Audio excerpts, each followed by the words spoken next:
Hello friends, आज की video में हम बात करेंगे वास्तविक संख्या के उदाहरण नंबर 2, 3, 4 की। ठीक है फ्रेंड्स, इससे पहले मैंने ये उदाहरण करवा चुके थे, लेकिन बट यार फ्रेंड्स वो वीडियो गलती से डिलीट हो गई यूट्यूब से।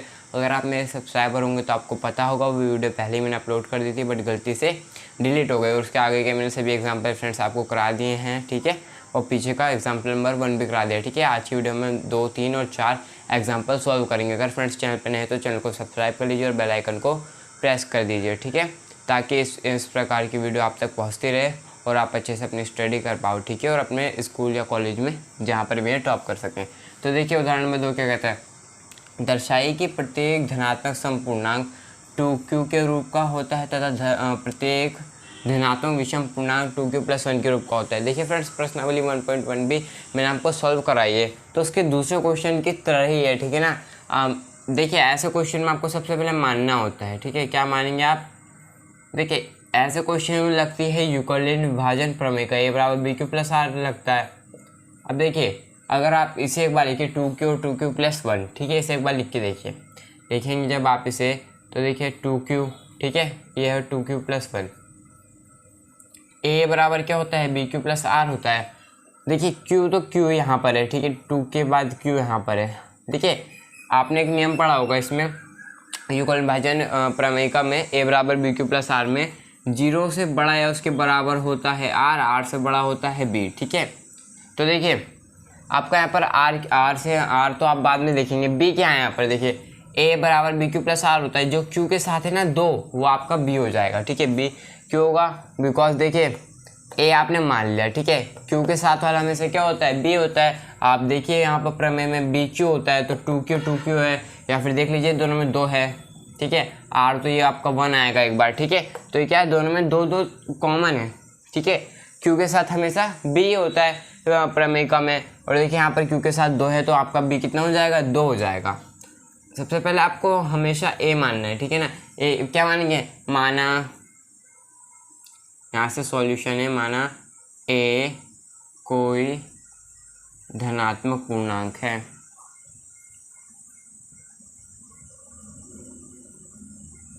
धनात्मक पूर्णांक है, ठीक है, आपने ये मान लिया a कोई धनात्मक पूर्णांक है। अब देखिए a कोई धनात्मक पूर्णांक है फ्रेंड्स, आपने a मान लिया। अब देखिए अब यहाँ पर लिखेंगे, यहाँ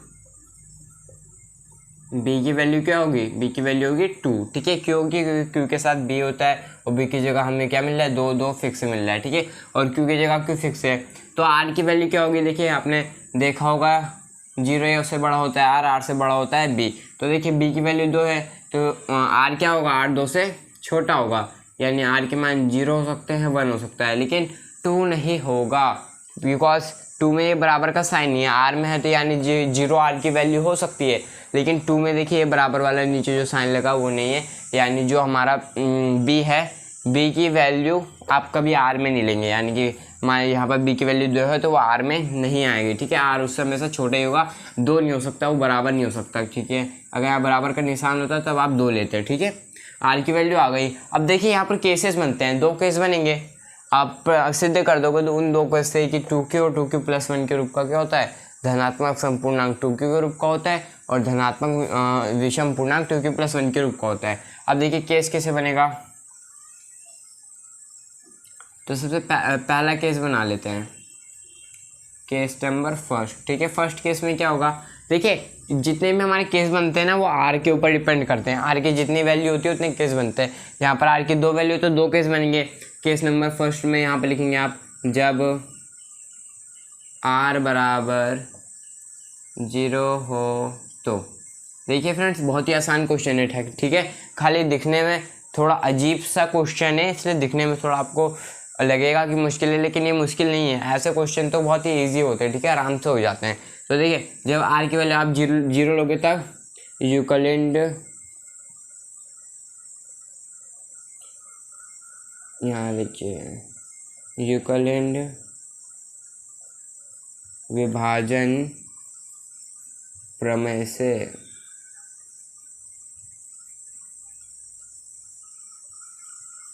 देखिए फ्रेंड्स आपको ऐसे ही लिखना है, ठीक है, अपने एग्जाम में। प्रमेय क्या है, a = bq + r, ये आपकी प्रमेय है, ये आपने माना है, बी की जगह 2 है, क्यू फिक्स्ड है और आर की वैल्यू सबसे पहले वाले में केस 1 में क्या है 0 है। ठीक है, जब आर की वैल्यू 0 हो गई तो ए बराबर कितना बचा, 2q बचा, ए बराबर 2q। ठीक है, अब देखिए q यहाँ पर क्या है, q क्या है यहाँ पर आपका, q कोई भी पूर्णांक हो सकता है। ठीक है,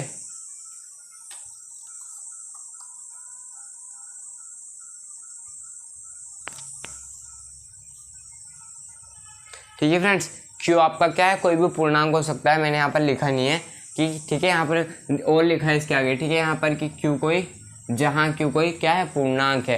पूर्णांक क्या होता है, 0 से इन्फिनिटी तक और नेगेटिव भी। ठीक है, ये आपके क्या होते हैं, पूर्णांक होते हैं। तो देखिए q कोई पूर्णांक है। अब किसी सम संख्या है, देखिए 2q, ये लिखा है ना हमने, 2q आया हमारे फर्स्ट केस में। अगर आप q की जगह कोई भी वैल्यू रख दीजिए, 2 रखेंगे तो कितना आएगा, 4 आएगा। 4 क्या है, एक सम संख्या है। तो देखिए सम, कोई भी धनात्मक सम पूर्णांक 2q के रूप का होता है, आपको धनात्मक ही लेना है। ठीक है ना, तो 2q के रूप का होता है। देखिए q की जगह आप कोई सी भी वैल्यू रख दीजिए, आपको क्या मिलेगा, सम संख्याएं मिलेंगी। ठीक है, विषम नहीं मिलेगा। तो हमने प्रूफ कर दिया सम पूर्णांक 2q के रूप का होता है। ठीक है, क्योंकि आप वैल्यू बदलेंगे तो आपको सम ही संख्याएं मिलेंगी, विषम संख्याएं नहीं मिलेंगी। ठीक है, इससे हमें पता चलता है कि कोई भी जो धनात्मक सम पूर्णांक होता है वो 2q के रूप का होता है। ठीक है, ये आपने फर्स्ट प्रूफ कर दिया 2q ला करके, कहाँ गया, ये रहा। ठीक है, a बराबर 2q ला दिया। अब यहाँ पर आप लिखेंगे, इसके नीचे लिखेंगे। ठीक है, मेरे लिख दे रहा हूँ ताकि आपको दिखे। अच्छा, यहाँ नहीं लिखिए, ठीक है, सिर्फ लास्ट में लिखेंगे। यहाँ पर लिख दीजिए समीकरण ए कह दीजिए इसे। ठीक है, समीकरण ए भी मत कहिए। ठीक है, इतना हो गया। अब आगे बढ़ते हैं। ठीक है, सो फ्रेंड्स अब अपना सेकंड केस बनाते हैं। ठीक है, फर्स्ट केस हो गया, अब केस नंबर 2 बना देते हैं। ठीक है, यहाँ बनाता हूँ मैं केस 2। केस 2 में क्या होगा, जब आर की वैल्यू आप कितनी रखें, 1 रखें। अब देखिए आर की वैल्यू 1 रखी, तब आप क्या करेंगे, आप लगाएंगे अब यहाँ पर क्या, यूक्लिड विभाजन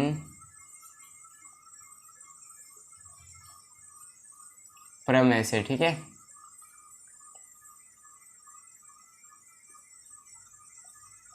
यूक्लिड विभाजन प्रमेय क्या है, ए बराबर बी क्यू प्लस आर। ये आपकी क्या है, प्रमेय है। देखिए ए तो हमने मान लिया था, B2 है, Q फिक्स्ड है, आर की वैल्यू बदल दी है तो आर की वैल्यू 1 आई है। ठीक है, इस बार केस 2 में क्या है, आर की वैल्यू 1 है। आपका यही तो लाना था, a बराबर 2q प्लस 1। अब आपको प्रूफ में क्या लाना था, a बराबर जो आपका 2q प्लस 1 है वो क्या है, कोई भी मतलब धनात्मक विषम पूर्णांक के रूप का होता है। अब देखिए धनात्मक विषम पूर्णांक अगर हम देखें, क्यों कोई पूर्णांक है, क्योंकि आप कोई भी वैल्यू रख दीजिए, मैं 3 वैल्यू रख देता हूँ। ठीक है, देखिए 2q प्लस 1 है। ठीक है, क्यू की वैल्यू हमने 3 रख दी, प्लस 1 तो कितना आएगा, 7 आएगा। कहने का मतलब यही, आप दोनों केसों में अगर क्यू की वैल्यू रखेंगे तो फर्स्ट केस में आप क्यू की वैल्यू कुछ भी रख दीजिए। ठीक है, पॉजिटिव इंटीजर्स कुछ भी रख दीजिए, कोई भी पॉजिटिव पूर्णांक रख दीजिए, तो आपको क्या मिलेगा, सम ही संख्याएं मिलेंगी। ठीक है, तो इससे प्रूफ हो गया कि कोई भी धनात्मक संपूर्णांक के रूप का होता है। ठीक है, ए बराबर 2q। ठीक है, और दूसरा आपने जब ये निकाला ए बराबर 2q प्लस 1, अब यहाँ पर आपको q की कुछ भी वैल्यू रख दीजिए। देखिए 2q था, 2q की कुछ भी वैल्यू रखेंगे, उससे इसकी गुणा कराएंगे और उसमें 1 जोड़ देंगे तो कितना आपको विषम ही संख्याएं मिलेंगी। तो दूसरा वाला भी हमारा प्रूफ हो गया। दूसरा वाला क्या था प्रूफ करने के लिए, दूसरा वाला ये था कि कोई भी जो भी धनात्मक विषम पूर्णांक है वो 2q प्लस 1 के रूप का होता है। ठीक है, दूसरा हमारा क्या हो गया, सिद्ध हो गया। अब बस आपको इसके बाद लिखना है। हाँ जी फ्रेंड्स, आप क्या लिखेंगे, आप देखिए आपका वही आंसर पूरा हो। सो फ्रेंड्स उसके बाद आपको लिखना है, देखिए अतः केस 1 केस 2 से पता चलता है कि प्रत्येक धनात्मक संपूर्णांक 2q तथा प्रत्येक धनात्मक विषम पूर्णांक 2q प्लस 1 के रूप का होता है। ठीक है, जैसा कि हमें प्रूफ करना था हमने प्रूफ कर दिया केस 1 और 2 में। बस आपको ऐसे क्वेश्चन में ये करना है। ठीक है, तीसरा क्वेश्चन भी इसकी तरह है। ठीक है, मैंने आपको बताया था कि मैं प्रैक्टिस क्वेश्चन कराऊंगा, ये एग्जाम्पल से इसलिए नहीं कराऊंगा। ठीक है, दूसरे चैप्टर से आपका चालू हो जाएगा। ठीक है, प्रैक्टिस क्वेश्चन एक्स्ट्रा में।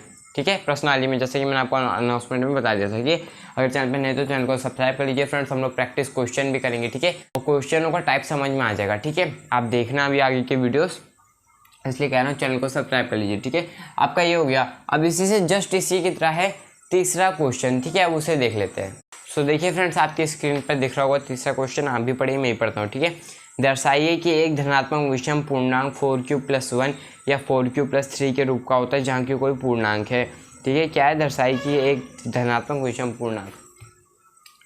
अब हल में मान लीजिए फिर से, सबसे पहले तो आपको ये मानना है, माना ए कोई धनात्मक विषम पूर्णांक है। ठीक है,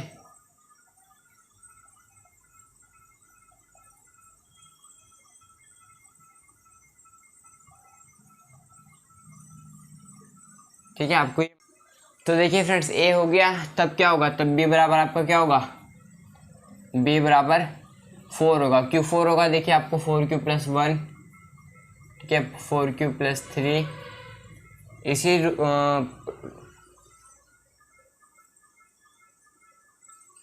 इन्हीं रूप का प्रूफ करना है। अगर आप लिखेंगे ए बराबर BQ+R, प्रमेय का लिखेंगे तो Q से Q मैच खा रहा है, R की वैल्यू 1 भी आएगी, 3 भी आएगी, तो B की वैल्यू कितनी आएगी, 4 आएगी। ठीक है, A बराबर 4q+R, ऐसा ही कुछ बनना है। ठीक है ना, तो Q की जगह Q के बगल वाला क्या होता है, B होता है। आप देख लीजिए दोनों में B कॉमन है, तो B बराबर 4 हो गया।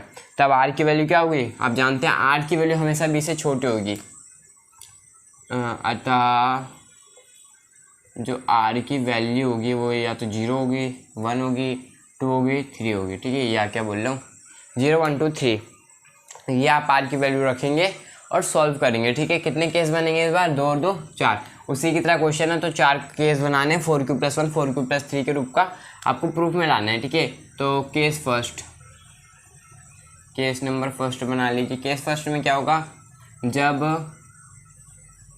R की वैल्यू, एक एक करके सारी वैल्यू रखिए, 0 हो तो आप लिखेंगे यूक्लिड विभाजन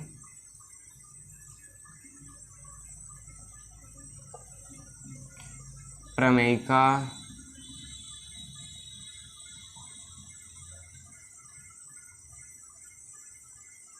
द्वारा, प्रमेयिका क्या कहती है, ए बराबर BQ+R, ये प्रमेयिका कहती है। ए आपने माना है, B 4 है, Q फिक्स्ड है, R की वैल्यू 0 आई। ठीक है, A बराबर 4q+0 आया, तो आपको क्या मिलेगा, A बराबर 4q मिला। ठीक है, फर्स्ट केस में A बराबर 4q मिला, तो ये क्या है, एक सम धनात्मक। तो देखिए फ्रेंड्स, आपको सम से तो मतलब ही नहीं होना चाहिए। ठीक है, जितने भी आपके सम धनात्मक पूर्णांक आएंगे आपको उन्हें नीचे आपको क्या लाना है, विषम लाना है, यानी कि जितने भी धनात्मक विषम पूर्णांक आपको क्या प्रूफ करना है, 4q+1 4q+3 के रूप के होते हैं। ठीक है, तो आपको A बराबर 4q क्या है, एक सम धनात्मक पूर्णांक है। देखिए दो तरीके से पता किया जा सकता है, 2 से कटता है, जी हाँ। अगर आप Q की वैल्यू भी कुछ भी रखेंगे, Q कोई पूर्णांक है, पॉजिटिव वैल्यू अगर आप Q की कुछ भी रखेंगे तो क्या होगा, आपको सम संख्याएं मिलेंगी। ठीक है, हमें सम से मतलब नहीं है, हमें विषम से मतलब है। तो केस नंबर 2 भी बना लिया जाए, केस 2 में क्या है, देखिए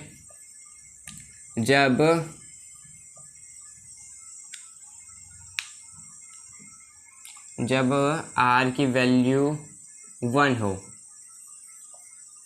तो, ठीक है। अब देखिए केस बना रहा हूँ मैं, ये नहीं लिखूंगा, ये आप खुद लिख लेना है, यूक्लिड विभाजन प्रमेय का द्वारा। इसके नीचे आप सारे केसों में लिखेंगे। ठीक है, मैं सीधा प्रमेय का लिख दे रहा हूँ, A बराबर BQ+R, लेकिन आप लिखेंगे यूक्लिड विभाजन प्रमेय का द्वारा या प्रमेयिका से, उसके बाद लिख देंगे A बराबर BQ+R। ठीक है, ए है ताकि आपका भी समय बच सके फ्रेंड्स, मेरा भी, इसलिए मैं ऐसा कर रहा हूँ। ठीक है, B की वैल्यू कितनी है, ये 4 आई है, Q की जगह Q है, R की वैल्यू इस बार आप रखेंगे 1। ठीक है, जब R की वैल्यू 1 हो तब हमें R की वैल्यू 1 रख दी। अब देखिए कुछ फर्स्ट टाइप जैसा दिख रहा है, जी हाँ दिख रहा है, 4q+1। हमें क्या प्रूफ करना है कि दर्शाइए कि एक कोई भी धनात्मक विषम पूर्णांक 4q+1 4q+3 के रूप का होता है। तो हमने 4q+1 के रूप का, तो हमने धनात्मक विषम पूर्णांक क्या प्रूफ कर दिया। क्यों, क्योंकि आप कोई भी वैल्यू रख दीजिए, क्योंकि अगर मैं 3 रख देता हूँ, उसमें 1 जोड़ेंगे तो कितना आएगा, 13 आएगा।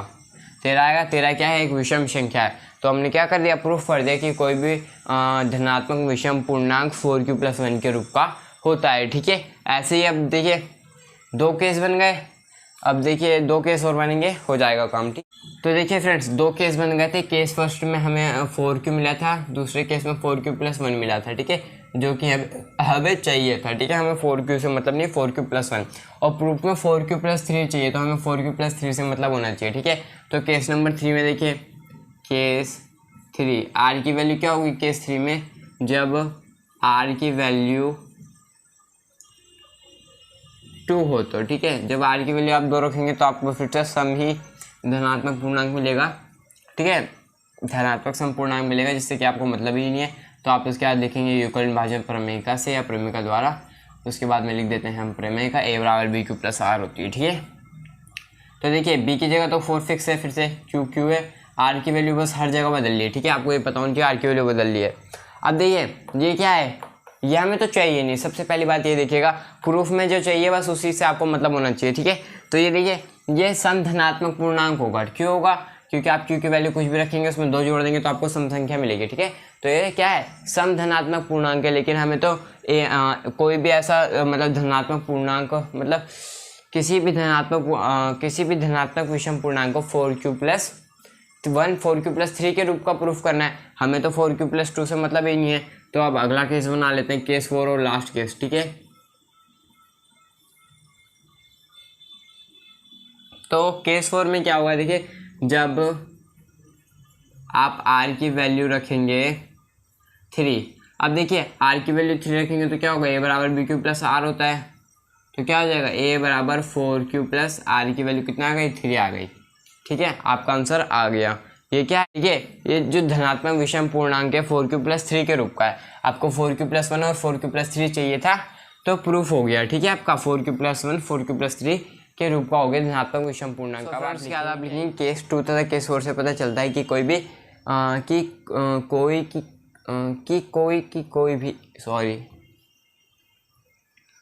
फ्रेंड्स केस 4 से पता चलता है कि केस 2 तथा 4 से पता चलता है कि कोई भी धनात्मक विषम पूर्णांक 4Q+1 4Q+3 के रूप का होता है। इन दोनों में से एक दिखाना था, हमने दोनों दिखाया। आपको कुछ नहीं करना है फ्रेंड्स। देखिए आपको जो भी R की वैल्यूज़ मिलेगी उन्हें आपको रखना है और केसेस बना लेना है, ठीक है। B की वैल्यू आप निकाल लेंगे, A आपने माना ही है कि विषम पूर्णांक है, ठीक है। कोई भी तो 4Q+1 4Q+3 इन दोनों में से एक ही आपको लाना था। हमने दोनों लाके दिखा दिया, ठीक है। आपके केसेस बन जाएंगे। केसेस में कुछ सही होंगे, कुछ गलत होंगे, ठीक है। कुछ सम होंगे और कुछ विषम धनात्मक पूर्णांक होंगे, ठीक है। तो आपको विषम वाले छाट के लिख देने हैं और ये आपका क्या हो जाएगा, आंसर हो जाएगा, ठीक है फ्रेंड्स। कहीं गलती हो गई हो तो सॉरी।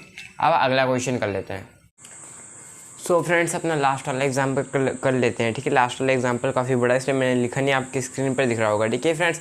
इसका खाली आपको कॉन्सेप्ट समझना है, ठीक है। इजी क्वेश्चन है लेकिन कॉन्सेप्ट में आपको दिक्कत हो सकती है, ठीक है। तो देखिए, एक मिठाई विक्रेता के पास 420 काजू की बर्फ़ियाँ और 130 बादाम की बर्फ़ियाँ हैं। वह इनकी ऐसी ढेरियाँ बनाना चाहती है कि प्रत्येक ढेरी में बर्फ़ियों की संख्या समान रहे तथा ये ढेरियाँ बर्फ़ी की परात में न्यूनतम स्थान घेरे। इस काम के लिए प्रत्येक ढेरी में कितनी बर्फ़ियाँ रखी जा सकती है। फ्रेंड्स आपको निकालना क्या है, देखिए इस काम के लिए जो भी ढेरी है उसमें कितनी बर्फ़ियाँ रखी जा सकती है। अच्छा, किसी भी मान लीजिए आपके पास एक मिठाई का डिब्बा है, ठीक है।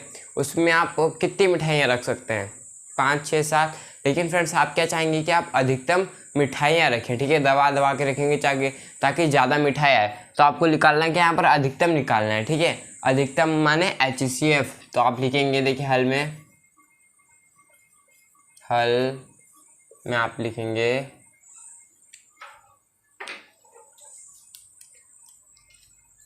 प्रश्नानुसार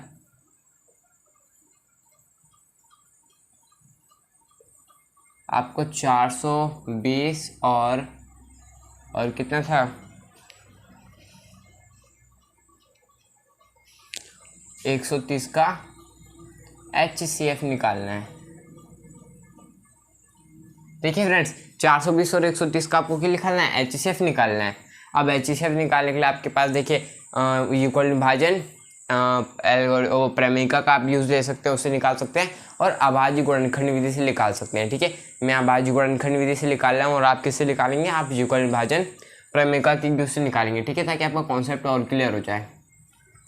तो आप सबसे पहले फैक्टर कर लेंगे 420 और 130। देखिए फ्रेंड्स, अगर क्वेश्चन में विधि लिखी है किस विधि से सॉल्व करें क्वेश्चन, तो आपको वही विधि लगानी, ठीक है ना, नंबर नहीं दिए जाएंगे। इस क्वेश्चन में नहीं लिखा है कि आप कोई निकालने के लिए आप भाज्य गुणनखंड विधि का प्रयोग करें या फिर युगल विभाजन प्रमेयिका का, ये कुछ भी नहीं लिखा है, तो हम युग्म विभाजन वो अभाज्य युग्मनखंड विधि का प्रयोग कर रहे हैं। ठीक है, तो यहाँ देखिए 2 से कट जाएगा 210 बार में। तो देखिए फ्रेंड्स, ये 2 से कट जाएगा, इन 2 1 का 2 पंजे 10, 105 बार में। ठीक है, फैक्टर कर रहे हैं। ठीक है फ्रेंड्स, आप सोच रहे होंगे हम क्या करें, फैक्टर करें। फैक्टर आने चाहिए, 3 3 9, 1 बचेगा 15 हो जाएगा, 3 पंजे 15। क्या करते हैं, सबसे छोटी संख्या से काटिए किनारे वाले को। अगर नहीं कट रहा है तो सिर्फ बड़ी संख्या लीजिए, फिर उससे लीजिए। ठीक है, बड़ी संख्या नहीं कट रहा है, 3 से नहीं कटेगा, 5 से कटेगा, 5 कम 5, 4 बचा, 4 हासिल किया, 5 9 45, 19 से एक अभाज्य संख्या 19 19 कट जाएगा। ठीक है, ये हो गया इसका फैक्टर। 130 के अब आप फैक्टर कर लीजिए। 130 के फैक्टर आप कैसे करेंगे, 130 2 से कट जाएगा, 2 छिक्का 12, 1 गया, 2 पंजे 10, 65 5 से कटेगा, 5 कम 5, 5 से 15, 13 से 13 कट जाएगा एक बार में। ठीक है, अब देखिए तो फ्रेंड्स, अब इनके देखिए हम फैक्टर्स को लिख देते हैं। 420 का क्या मिला, 2 गुणा 2 गुणा 3 गुणा 5 गुणा 19, एक भी लिख दीजिए गुणे में। और 130 का आपको क्या मिला, 2 गुणा 5 गुणा 13। अब ऊपर नीचे देखिए को क्या कॉमन है, एक है, एक तो ऊपर नीचे दोनों में कॉमन है। ठीक है, ये देखते हैं ऊपर नीचे क्या कॉमन है, और इसे एक बार लिखते हैं, 2 कॉमन है और एक 5 कॉमन है। ठीक है, ये आपके कॉमन है, तो आपको HCF क्या हो जाएगा, HCF यहाँ लिख देता हूँ मैं, आपको अच्छे से दिख जाए। HCF इक्वल टू 2 गुणा 5 गुणा 1 यानी कि 10। ठीक है, तो आपका HCF कितना आ जाएगा, आपका HCF आ जाएगा 10। ठीक है, 10 आपका HCF है। HCF यानी कि ये आपका क्या है, आंसर है। आपको HCF निकालना था। अब देखिए फ्रेंड्स, इसके बाद क्या लिखे, पीछे जो लिखा आपको वही लिखना है। ठीक है, लास्ट में जो लिखा है, इसलिए प्रत्येक प्रकार की बर्फियों के लिए मिठाई विक्रेता 10-10 की ढेरी बना सकता है। ठीक है, वो 10-10 की ढेरी बनाएगा। ठीक है, ये आपका क्या हो गया, आंसर हो गया। तो फ्रेंड्स, मिलते हैं अपनी अगली वीडियो में। ठीक है, तब तक के लिए बाय।